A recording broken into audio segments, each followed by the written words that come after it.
एकदम सोप्या पद्धतीमध्ये खेकड्याचं कालवण कसं बनवायचं हे मी तुम्हाला आज दाखवणार आहे। त्याआधी खेकड्यांना स्वच्छ धुवून घ्या।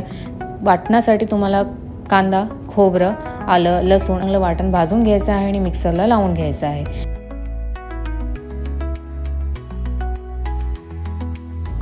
खेकड्याच्या कालवणामध्ये मेन इन्ग्रेडियंट्स असतो ते आहे खेकड्याचे नांग्या। त्याला चांगलंपणे आपल्याला वाटून घ्यायचं आहे। थोडं थोडं पाणी वापरून त्याचा स्टॉक रेडी करायचा आहे आणि त्याला 2 ते 4 वेळा गाळून घ्यायचं आहे, जेणेकरून त्याचे कस आपल्या जेवणामध्ये येणार नाही। हा माझा स्टॉक रेडी झालेला आहे। अशा प्रकारे थिक पेस्ट दिसते।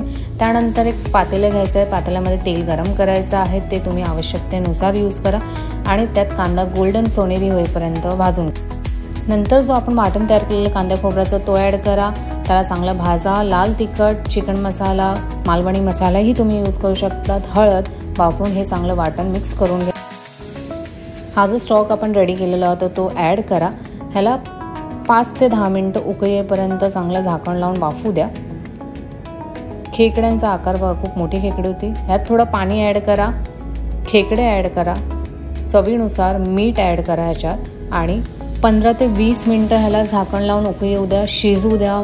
खूप मस्त आणि झणझणीत हा कालवण तयार झालेला आहे। खेकड्यांचा सोप्या पद्धतीत हा कालवण मी रेडी केलेला आहे। तुम्हीही नक्की ट्राय करा। ही रेसिपी तुमची कशी झाली आहे मला कमेंट सेक्शनमध्ये नक्की कळवा। तर तुम्ही जो प्रेम दिला आहे ह्या अगोदरही मला तो त्यासाठी मी खूप खूप आभारी आहे।